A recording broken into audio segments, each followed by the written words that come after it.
Namaste. So today's subject is the adventure of a lifetime, or how to choose your standard of living. I went to Gurgaon earlier in the week to extend my visa, and it was entertaining. I had set this goal. Last year it took me 4.5 hours, which was like amazing. And so this year I decided to improve my record. I was hoping for 3.5 hours. It took 3 days. And the reason it took so long is because they decided to improve the system. Yeah. But while I was there, because I found myself with a lot of time and no real way to utilize it in speeding up the process, I read a book. And this book was called Little Princes by a man named Connor, I think Brennan. And I read the book in a day. I really applied myself to it. And it was quite entertaining and inspiring, really.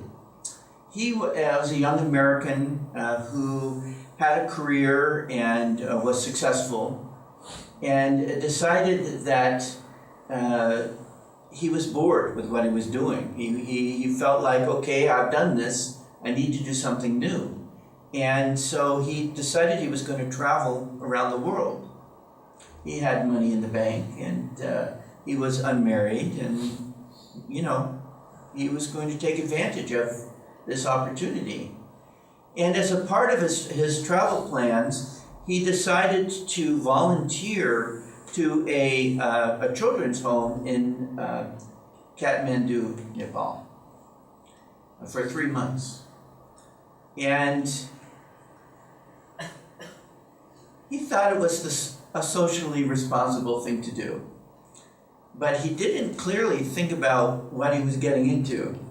And he arrived with really very no skills in working with children, no real awareness of the culture and exactly how he was going to be useful in that environment. And so the day that he arrived, this all came crashing down on him when he saw the home just down the road. He looked at it and he went, oh my goodness, I don't know what to do. And this unexpected environment that he walked into ended up absolutely changing his life. Absolutely. He went from being just someone who was sort of going through life to realizing that he had a purpose, more than just making money and surviving in society, that he had a purpose, and he took on the purpose. These children that were in this home were thought to be orphans, but over some time they discovered that, what happened was, unexpectedly, a woman showed up in front of the home. And she looked exactly like 2 of the young boys that were there. And they instantly realized, this is the mother. And they began to research the situation, and they realized that none of the children in the home were orphans. Or at least there was a reason to believe that their parents were alive, that these children had basically been taken from their homes and then basically abandoned. And the reason they were out of their homes was because at the time there was a revolution. And the rebels were trying to take all the young kids and make them fight. So the parents paid this man that they trusted to take their kids to safety. And in fact, this person just took their money and then tried to make money off the kids, and all kinds of problems ensued. These particular children ended up in this home, which was actually a better outcome than many of these children that had the parents in thinking that they were doing the right thing, got their kids into serious trouble. And so it became his mission to find the parents of these children. And he did successfully find the parents of most of the children that were originally there when he came. And he ended up creating a nonprofit organization that was dedicated to helping children that have been trafficked in a variety of ways to return to their parents. It was very inspiring to read about someone who had seen something that needed to be done. And even though it was incredibly challenging for him he had no experience in any of this, and he had some resources, but not, huge. But he took it on. He recognized that he had to do something. And if each of us looks at our lives and think about, how am I living? Why am I living the way that I live? And what standards do I hold for the way that I live? And I don't just mean economic standards. Much more importantly, I mean the standards of quality of consciousness, the respect that I give others, the willingness to help others, the conscious reaction to the environment that we live. Do we just go along with others like sheep? Oh, the rest of the sheep are going, I go. Or are we living consciously and making choices and saying, look, this is my life, and if everybody else chooses to go that way, I'm going the way, I'm still going to go the way that God inspires me to go. Remember the Ananda theme song? I love this story because most people think that the spiritual life is all love and peace and hugging. But the Ananda theme song is Go On Alone. The Ananda theme song is you can invite others to share your dream, but if they don't choose that dream, then you go on alone. When we choose God, when we choose the spiritual life, we are consciously choosing a value.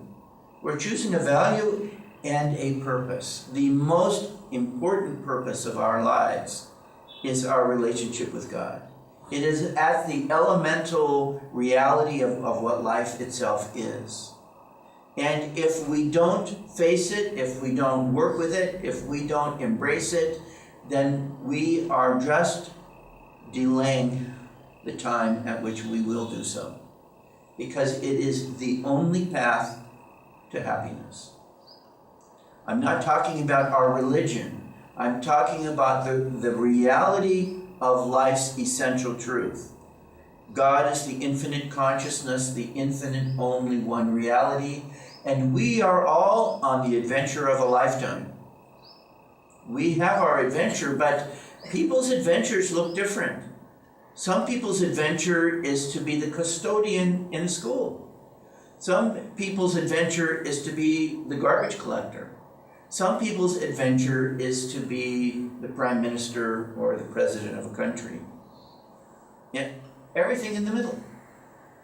But the reality is that most people are going through life without consciously choosing the way that they live and recognizing that they're not choosing. And living consciously is at the center of the spiritual life, because we seek truth. Truth is at the center of all of life. In order to perceive it, we have to give our attention to it. If you're walking down the street where are you looking? Most people are just looking at the back of the person in front of them. And they're just walking along, and then maybe they look out occasionally. But most people are going with the flow of society. What they say to do, this is what we do. Kriyanandaji often told the story of a young man that he met in Delhi who had inherited a small shop from his father, and was running the shop. And this fellow, while Kriyanandaji was in the shop, he observed numerous things that he thought would help the fellow to be more successful in his business. So he, in a friendly, caring way, he spoke to this young man and said, if you're open, I have a couple of suggestions, things that might help you to improve your business. And the young man turned to him and said, well, sir, I appreciate that. But you see, I've learned how to do this from my father, and he learned how to do this from his father, and this is just the way that we do it. And then, and that was his acceptance, and he looked at that acceptance as being honoring his tradition. But he was, it's one thing to respect the past, but if you live in the past, then you're doomed to repeat the past. And if the past isn't your highest potential, then you're giving up a higher potential that you have. And then what we say is, well, I can't do anything different because this is society in which I live. And this is a complete, what we say is cop-out. This is a false conclusion. And if you look at history, you see that the greatest advancements in history have often come, people resist them, but somebody stands up for it, and then eventually becomes accepted in the norm. It doesn't take the group, Swamiji often said that the majority is always wrong. The minority has a chance of being right. So if you're going along with a crowd, the most number of people, the chances are that you're not doing as much as can be done. Because the masses of people are generally not capable. And we may not be capable of achieving our highest potential. But we won't know unless we try. We won't know what we can accomplish unless we realize first that something more can be accomplished. Something more needs to be accomplished. If we accept the way we are right here now, and in a certain way we do, as yogis, we say, look, take it from where you are today. Accept the truth of what you're experiencing today. But then we say, don't be satisfied with that. Don't just say, okay, I won't be overly upset by the fact that I haven't achieved my potential. I accept the level that I've achieved, but I will then strive to improve myself. And it's, as it said, 50% of the battle is just showing up. We have to show up for self-improvement. If we don't, then we can't say that it couldn't be done, because we didn't even try. So this understanding about life reaches into every part of life. It reaches into the way that we approach everything that we do, the standard to which we hold ourselves. Yoganandaji had very specific advice in so many areas of life, very practical things to do, like how to keep your room clean. He says, well, every time you use something, then put it away right away. I don't suppose you have to do it that way, but that's certainly a practical, if you think about it, if you put everything away right away, then they don't pile up, and then you look at all that stuff and go, oh, I don't know when I get to that. And it just gets bigger and bigger. And it's not that that is the greatest challenge in life, but the principle is that we should realize the way that we're living. And the example of the day is the door. The example of the day is the door being closed. And there, I've observed this. There is a habit in India of leaving the doors open. And if you're heating the room or you're cooling the room, then what you're doing is taking rupees out of your pocket and throwing them away. But even more importantly, you're defeating the purpose of having the heater or the cooler on, because the room won't be cool or warm if you try to heat or cool the whole universe with a little machine. But even much more important than that is the consciousness of whether or not we recognize that this is taking place, and that we allow these things to take place in our lives without paying attention to them. So there's a classical example of the spiritual life. Why aren't we full of the bliss of God? Well, it's like a pail, a bucket, and it's filled with milk, the milk of God's bliss. But what's happening is we're poking holes in it. We've poked a hole for every time we are unconsciously going along with limited, ignorant, non-God-centered living. It's sucking away our happiness. Just the way the open door sucks away the heat, it sucks away the cooling. It allows the positive purpose to be dissipated. And this is what we do when we live in ways that suck the energy, the joy, the consciousness out of our lives. And then we think, mistakenly, that there's nothing that we can do about it. And this is really, I was asking a couple of the fellows who came on time, what should I do, to get people to come? Should we say we start at 8:30 and then people will come by 9? But then I believe that you might get away with that once, but then people realize that they're not really starting at 8:30, so they'll still only come when they decide to come. And then Dinesh, so his first response, well, there's a lot of good reasons why people aren't here on time. They have, they work 6 days a week, and they have busy, and the family, and all of this stuff. But then I said, well, if somebody was going to offer them 10 lakh for free, but only if they come on time, would they be here? And of course, they would. They would be here ahead of time. They want to make sure they get in the front of the line so that the money doesn't run out. Yes? No, it's true. So the thing is that we have to take responsibility.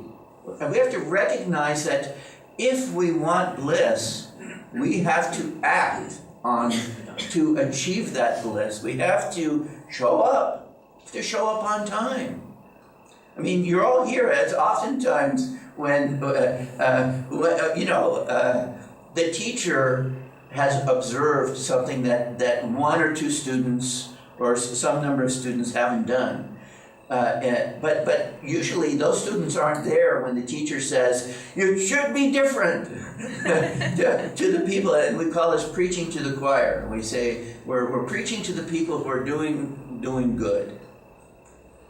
But the reality is that each and every one of us is cutting corners. And each culture has those particular areas of corner cutting, quality of life cutting that people do that become acceptable. So we begin to accept, and we think there's nothing that I can do about this, when in fact that is not factually correct.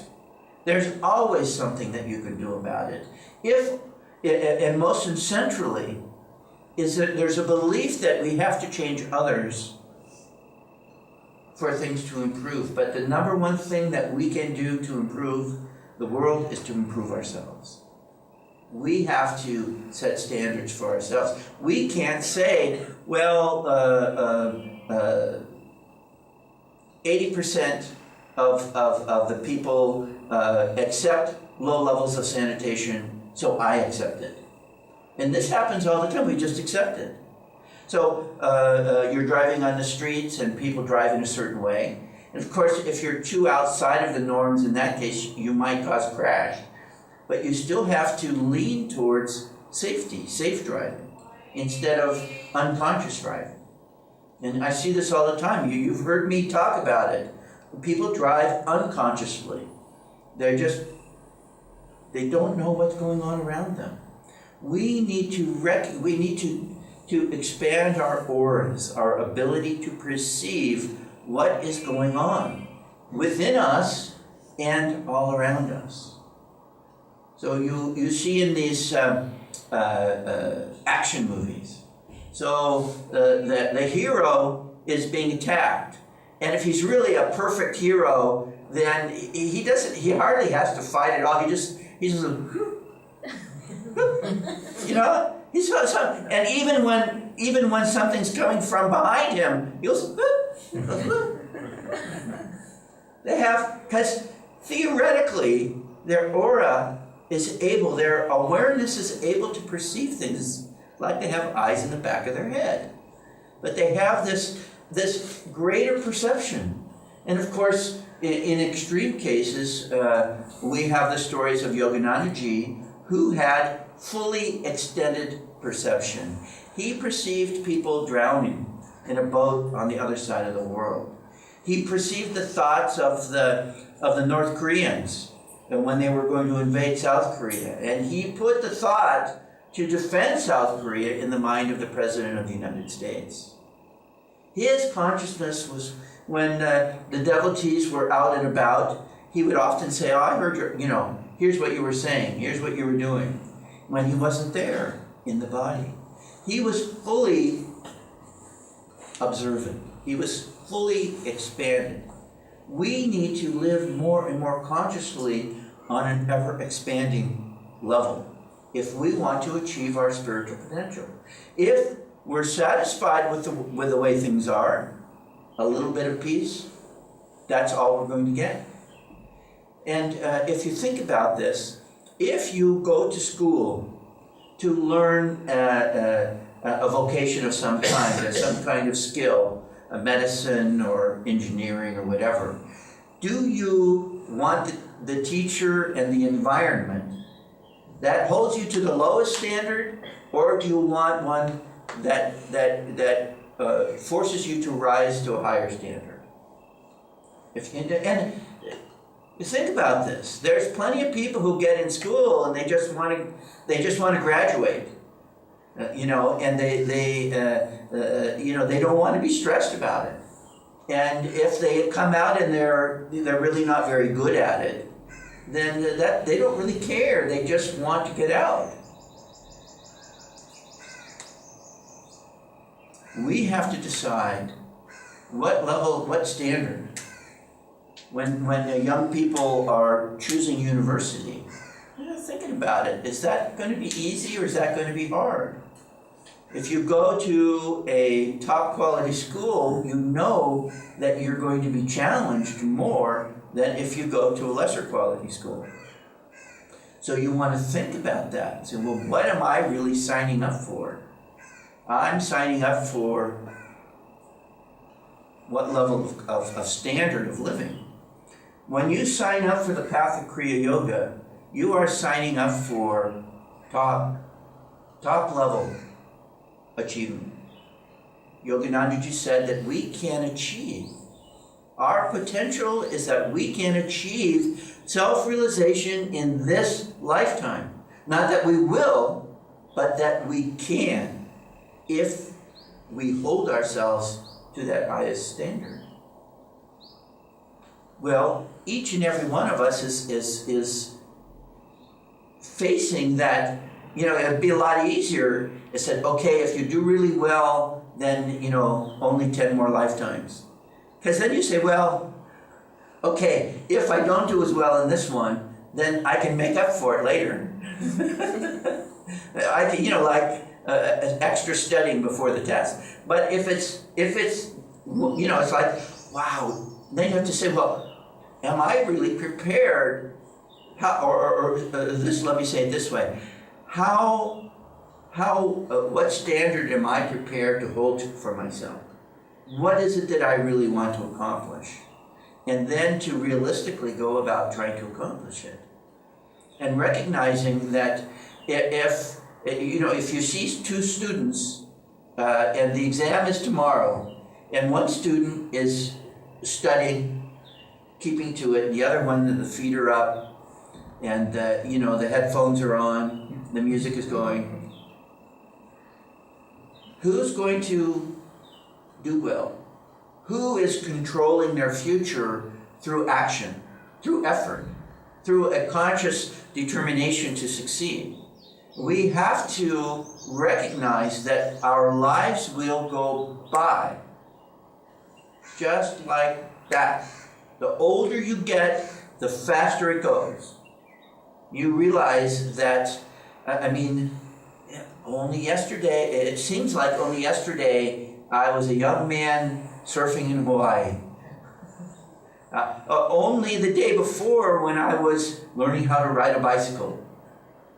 And now I'm seeing that the conveyor belt, the boxes are, some of my friends, they've already gone off the end of the conveyor belt. And it seems to be moving faster and faster and faster.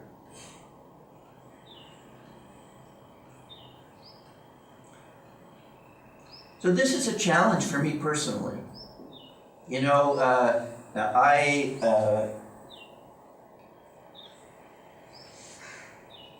I feel so appreciative and excited about what the path of self-realization is giving to the world, and what we're doing all over India. It really, after 45 years in the company, and you see what's been done and where it's going, and the benefits that I personally have received from it. That sometimes it's too close. You have so much invested in your own perspective that you can. You also have to be able to reach out and see other people's perspective, and work with that. And this is a challenge in any sharing environment where it's like as a physician, how much am I really going to tell the patient? You can't tell them everything. Some of it they just simply wouldn't understand the details. But also you can make a challenging situation more challenging by giving too much detail. At the same time, if you don't challenge people, then they're not likely to step up to that challenge. So today we have the challenge of the door.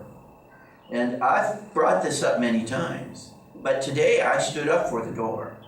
So even in the meditation, and even though Dinesh had signed up to watch the door, I observed that the door was open. So I got up and I did something about it.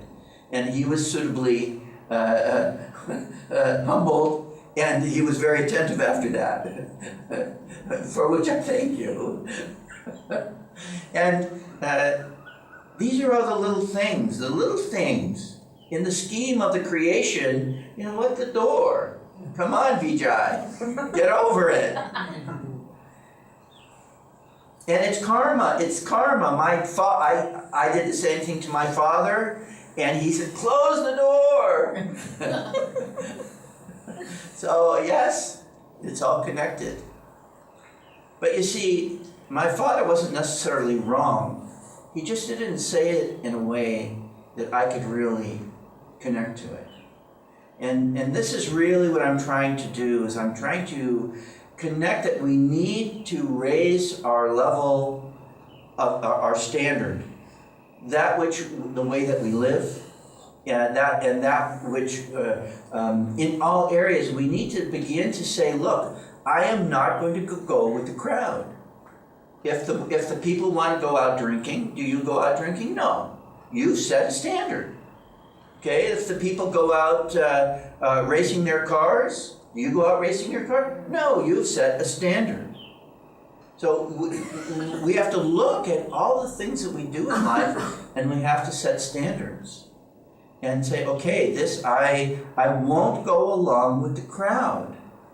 I won't be pressured by society to be the way they want to be because that's the way they've been doing it. And again, I've touched on this in the past, but there was a social revolution in the 60s in America, and it changed the world.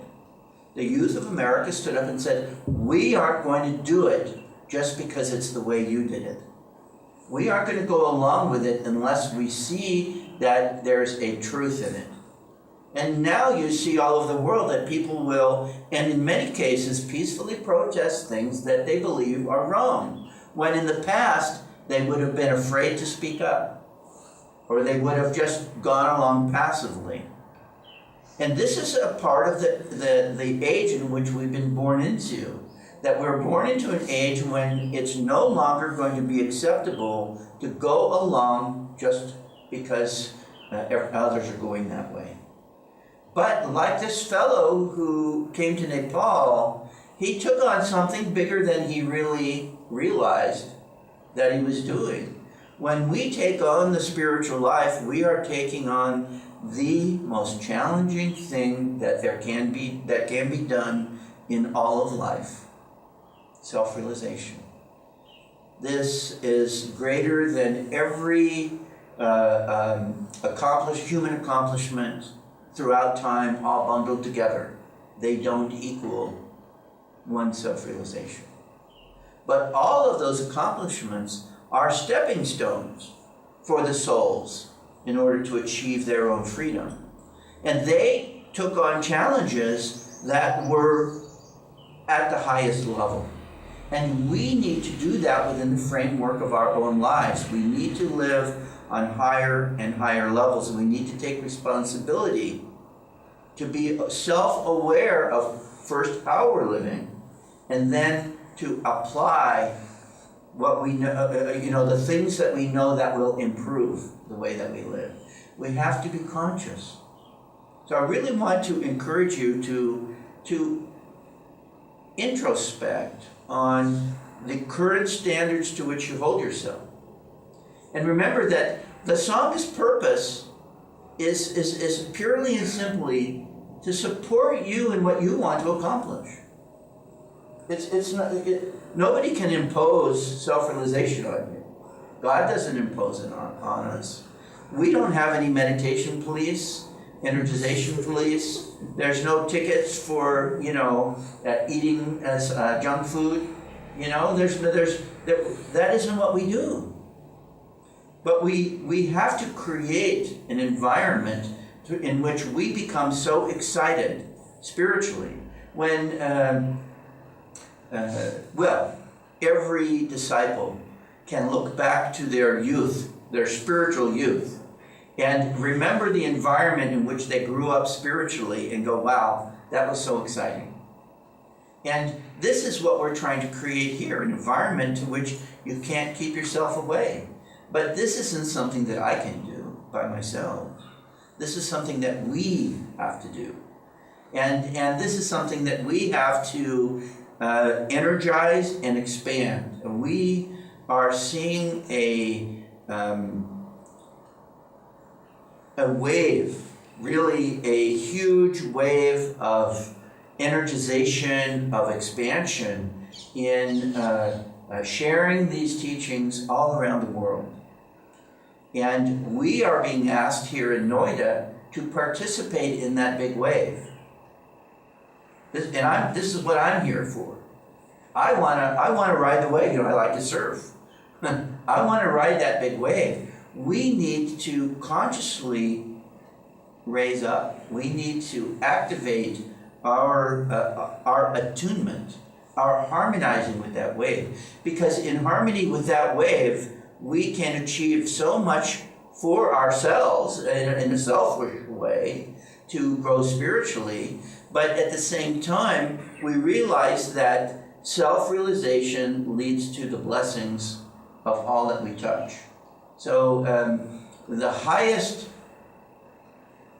selfless act that you can do is your own self-realization.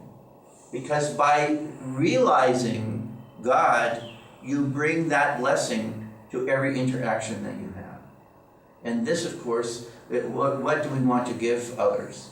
The best. We don't want to give them second best, third best, fifth best. We want to give them the best. So when others are saying, why are you trying to be holier than thou? They don't know what they're talking about. You know,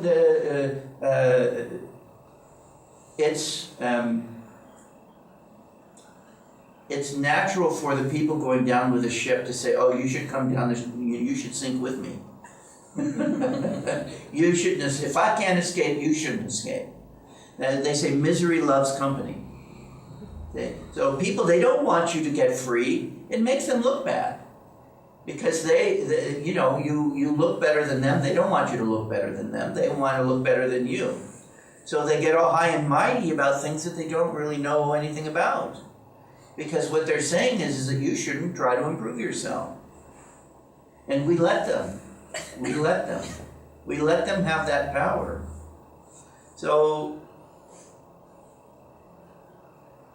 if we look at every part of our life and look at where this tug of war is taking place in our consciousness, am I being tugged towards another nail in the pail when the energy is getting sucked out, which makes me late for satsang, and I accept that excuse?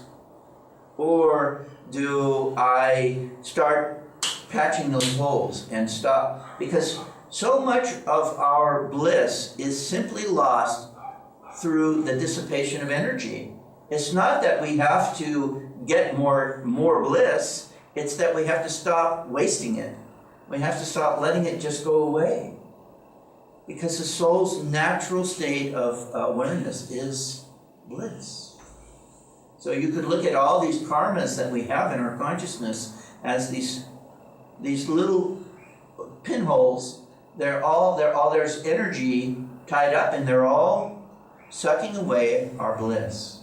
When we patch that, we release that, and then we will naturally experience more and more bliss. So look at the things in your life, everything. So how much stuff do I have? Do I need all that stuff? So we follow the path of simplicity. And all of these social obligations that I have, what value do they have? What is actually being accomplished? I mean, sure, it's fun to play a board game with the family. So you go, you play charades or a game, have a little family time. But if that's the pinnacle of your life, so I live for board games. I love my family, I love them all, but you have to decide what standard you want to live on. If they want to come to the ashram with you, great, they're invited. But if they don't, you shouldn't say, well, I'm not going to go because my relative doesn't want to go. And you find balance. But you don't just give it up. You don't just let them drive it. Oh, you can't go there. But come to my temple, where we just ring the bell and give rupees. Because that's what most people do. That's sufficient. That's the standard that they've set for themselves. And they're allowed to. God bless them. But they won't achieve what they could achieve if they held themselves to a higher standard. So, please, keep the door closed. And think about the doors in your life. And shut the ones that don't need to be open. And Set the standard. Come on, time. Come on, time. Really, if you're not early, you're late. Whenever I heard there was a satsang with Swamiji, I was always there absolutely as early as I thought I could get away with. Seriously, I'd be there half an hour, an hour. I would be there 2 hours early if I thought I could get away with it. Why? I was just happy to be there. And I know that there's always a pre-satsang satsang. There's always something that you're going to get, some benefit you're going to get by showing up earlier, even if it's only getting to set up the chairs, because that is a blessing. That is a blessing. But I would say at least 8 out of 10 times, Swamiji would say something, do something, something would happen that only the people who came early got, because they were there. And this is, I saw this when I was a surfer. Many times my friends and I showed up before the crowd because we were there. We were excited. We were anticipating good things happening. And they did. Not every time as much as we wanted, but way more than you would think.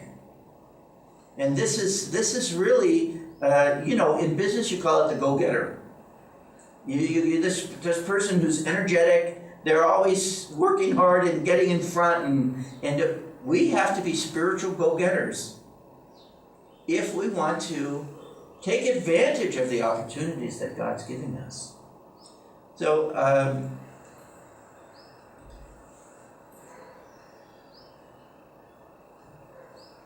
the more consciously we live, the more we participate in the spiritual opportunities that God is giving us, the more energy and commitment and overcoming our fears, we're afraid that putting more energy here will take less energy out of these other things. Those are unfounded fears unless you've actually tried it. The fact is, the more that we give to God, everything else will work out well. And the less we give to God, we'll live in a lower standard. And somehow it just keeps going. So, namaste.